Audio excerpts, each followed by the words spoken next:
अनिश तोरे तुमच्या शेजारी. अनिश तोरे, मगाशी आता एक मुद्दा जो मांडला धर्मकीर्ती सुमंतांनी तो फार महत्त्वाचा आहे की जर वीररसपूर्ण अशा प्रकारे तरुणाईविषयी चर्चा आणि सगळी भाष्य होत असतील तर एवढं पाशवी बहुमत कसं काय मिळू शकतं किंवा मतभेदाचे मुद्देच नाहीत अशा प्रकारे एवढं एकमत कसं काय निर्माण होऊ शकतं. एकूण जे राजकीय वास्तव आहे आणि त्या राजकीय वास्तवामधला तरुणांचा जो सहभाग आहे त्याच्याकडे तुम्ही कसं बघता आहात?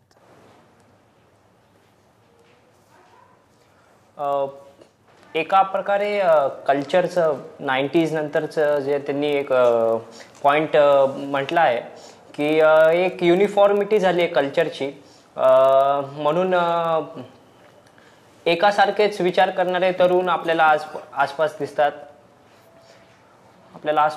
आणि त्याच्यामुळे कदाचित हा एक आपल्याला एक निर्णय दिसतोय या 2014च्या लोकसभेच्या निवडणुकीत की नंतर तर डायव्हर्सिटी येणार आहे, डायव्हर्सिटी ऑफ ओपिनियन येणार आहे, मतभेद येणार आहेत, पण आत्तापर्यंत ते आपल्याला दिसून येत नाहीत. कदाचित पुढच्या काळात ते आपल्याला नक्कीच दिसून येतील अशी अपेक्षा. तुमच्या शेजारी रुचा बापट आहे. रुचा बापट, मला सांगा की बरोबर आहे की ह्या सगळ्या गोष्टी जरी असल्या तरी सुद्धा एक मान्यच केलं पाहिजे की गेल्या 30 वर्षांमध्ये पहिल्यांदाच स्थिर सरकार भारतामध्ये आलं, तरुणाईनं राजकारण बदलण्याचा काहीतरी प्रयत्न केला, हे श्रेय तुम्ही दिलंच पाहिजे ना त्यांना. काय म्हणणं आहे तुमचं? हो, 30 वर्षानंतर आज भाजपाचं सरकार इतक्या बहुमतात आलेलं आहे, ह्याचं श्रेय हे दिलंच पाहिजे. दुसरं त्याला एक कारण असं आहे की काँग्रेस सरकारला लोक कंटाळले होते. म्हणजे त्यांनी जी आश्वासनं दिली, ते जे काही बोलत गेले, तर ते त्यांच्याकडनं जसं बोलले तसं ते कंप्लीट नाही पूर्णत्वाला नाही दिलं गेलं. आणि काँग्रेस सरकारच्याच काळामध्ये अनेक गोष्टी, भ्रष्टाचार वाढला, अशा बऱ्याच गोष्टी बाहेर आल्या. त्यामुळे त्या काँग्रेस सरकारला हे लोक कंटाळले होते, म्हणून ते एक कारण आहे की बीजेपीला खूप जास्त बहुमत मिळालं. अगदी बरोबर. म्हणजे किमान त्याच्याबद्दल काही चांगली वाईट चर्चा होऊ शकते, पण राजकीय दृष्ट्या जो वर्ग उदासीन होता तो कमीत कमी कार्यक्षम झाला, तो सजग झाला, ही अतिशय महत्त्वाची गोष्ट आहे. अक्षय इंडिकर, मगापासून तरुणांची भाषा किंवा तरुण काय प्रकारे व्यक्त होत आहेत किंवा काय याच्याबद्दल आपण बोलतो आहोत. तुमची स्वतःची डोह नावाची एक लघुपट आहे जो मी बघितला आणि मला असं वाटलं की डोह हा जो एक लघुपट आहे तो एकूण लैंगिकतेविषयी फार थेटपणे भाष्य करतो. म्हणजे तुमच्या आणि माझ्या वयामध्ये समजा 15-20 वर्षांचं अंतर असेल तर कदाचित माझ्या पिढीला सुद्धा एवढं थेट नेमकेपणा लैंगिकतेविषयी किंवा इतक्या थेटपणे बोलणं हे मानवलं असतं किंवा अजूनही मानवेल की नाही मला माहिती नाही आहे. मला एक सांगा, आत्ताची ही जी पिढी आहे ही पिढी एकूण लैंगिकतेविषयी मोकळेपणानं बोलते, थेटपणानं बोलते, तर याचं कारण काय, तुम्ही कसं बघता? मला असं वाटतं की जगण्यामध्येच आलेलं एका पद्धतीने, कारण कुठलीही कलाकृती, कुठलंही कलामाध्यम हे आपल्या माणसांच्या जगण्याला अभिव्यक्त करत असतं.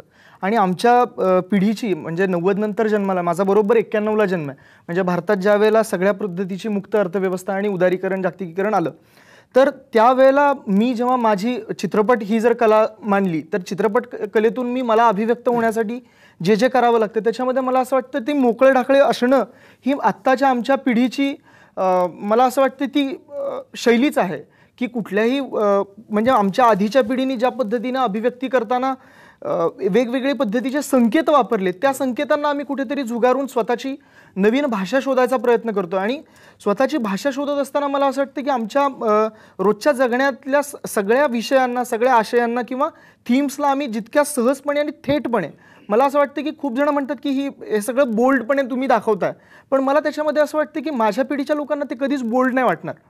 म्हणजे हा मुळात हा पिढीचाच मला असं वाटतं की हे की आमची भाषाच, आमची विचार करण्याची पद्धतच मला असं वाटतं की तरुणांची आता तितक्याच सहज. अगदी बरोबर अक्षय, तरुणांची विचार करण्याची पद्धत बदलते आहे, त्यांना त्यांची एक वेगळी भाषा सापडलेली आहे. सोनाली कुलकर्णी आपल्यासोबत आहे. सोनाली कुलकर्णी ही अतिशय सगळ्यांची लाडकी अभिनेत्री आहे. सोनाली कुलकर्णी, आता तुमचा क्लासमेट नावाचा चित्रपट सुद्धा येतोय तरुणाईच्या अनुषंगानं बोलणारा.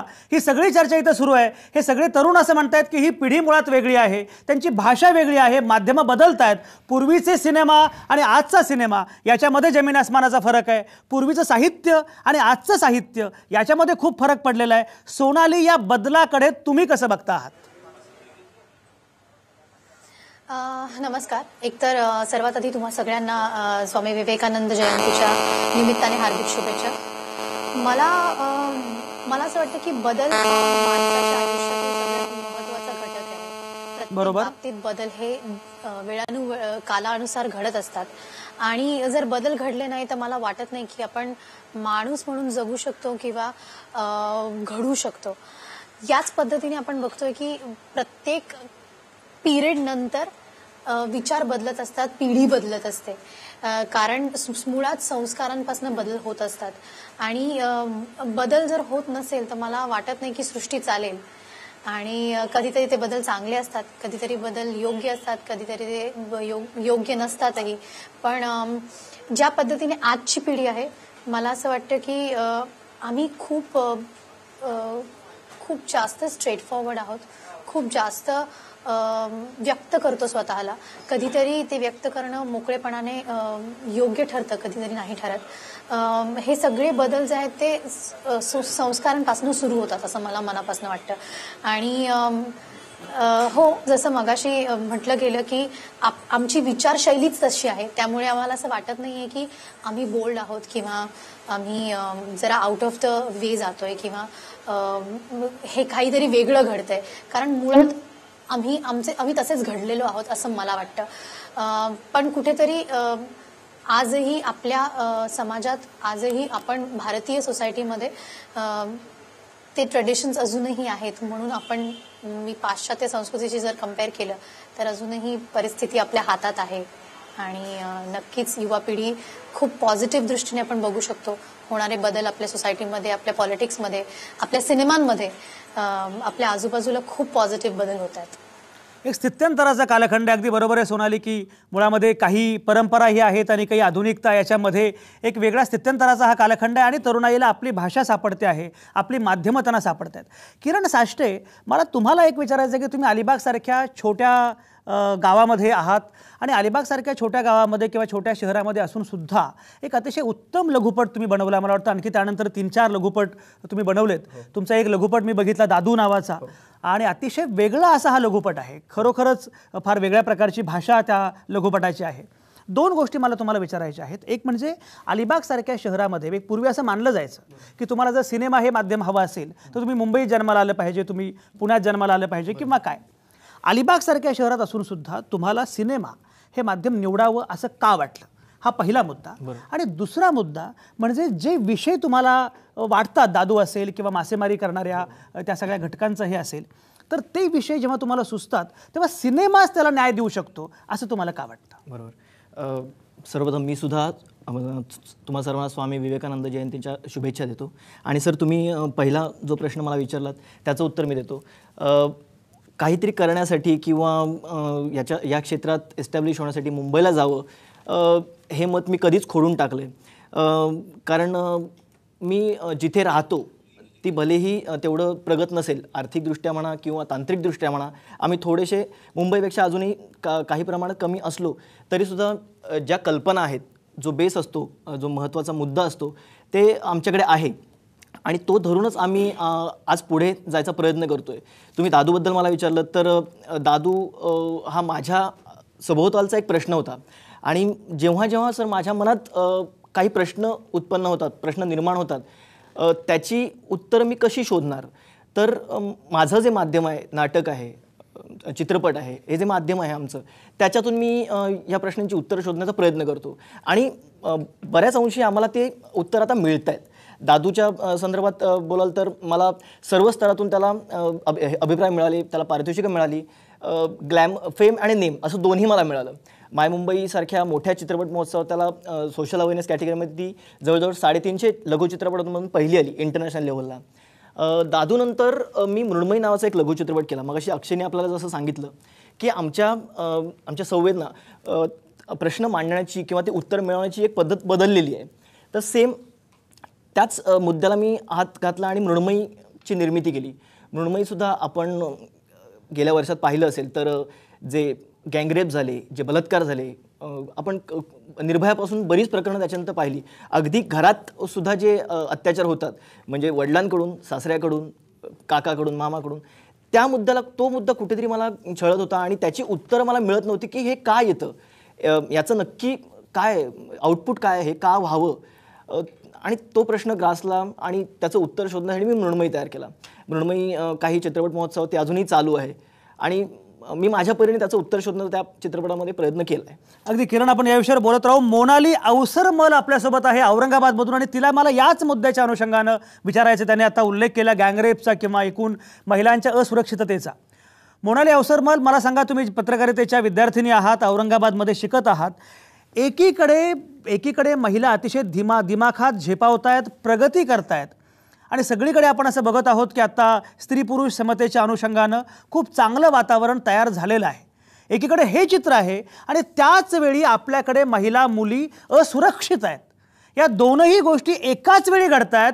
तुम्ही कसं बघता, काय वाटतं तुम्हाला? पर्सनली मला असं वाटतं की रिलिजन ह्या गोष्टीला पूर्णपणे जबाबदार आहे. मी वेगवेगळ्या रिलिजन्सचा अभ्यास करते आणि मग मला कळालं की ज्या पद्धतीने धर्मामध्ये, प्रॉब्ली धर्मामध्ये नाही पण जे धर्म शिकवणारे जे लोक आहेत, ज्यांनी ज्या पद्धतीने स्त्रियांची एक पोझिशन सांगितली, बी इट इन ख्रिस्टॅनिटी किंवा हिंदुइझम किंवा इस्लाममध्ये, त्या स्त्रियांना कायम सेकंड पोझिशन दाखवलं, आणि ती गोष्ट कायम जबाबदार आहे स्त्रियांच्या सेकंड पोझिशनसाठी. Yes, on the other hand की आता स्त्रिया खूप शिक्षित होत आहेत आणि खूप पुढे जात आहेत, प्रगती करत आहेत. त्याचं एकमेव कारण त्या बंडखोरपणा करतायत. आणि ही गोष्ट मला फार आठवते, झकेरिया सरांनी एकदा त्यांच्या व्याख्यानामध्ये म्हणली होती की rebellion is very important for any country to succeed. आणि ते सध्या भारतामध्ये घडतंय, स्पेशली स्त्रियांमध्ये घडतंय, म्हणून त्या गोष्टी दिसत आहेत. येस, पण जे गँगरेप आहे किंवा अजून काही घरचे जे अत्याचार आहे त्यालाही आम्हाला तोंड द्यायचंच आहे, आणि ते हळूहळू आम्ही नक्कीच त्याला तोंड देऊ. अतिशय महत्त्वाचा विद्रोह ही अतिशय महत्त्वाची गोष्ट आहे. आणि जर आता महिलांना खऱ्या अर्थानं जर प्रगत व्हायचं असेल, या सगळ्या शृंखला तोडायच्या असतील, तर विद्रोहच करावा लागेल असं मोनालीचं म्हणणं आहे. आणि हे अतिशय महत्त्वाचं आहे. या सगळ्या मुद्द्यांबद्दल आपण बोलत राहणार आहोतच, कारण रुपाली कांबळे आपल्यासोबत आहे. झोपडपट्टीमध्ये स्वतः ती राहते, आणि झोपडपट्टीमधल्या महिलांचे, झोपडपट्टीमधल्या तरुणांचे अतिशय वेगळे प्रश्न आहेत की ज्याच्याकडे मगाशी ज्याप्रमाणे अक्षय म्हणाला की तरुण म्हणजे आपल्याला एकसंध सगळीकडे सारखाच वाटतो.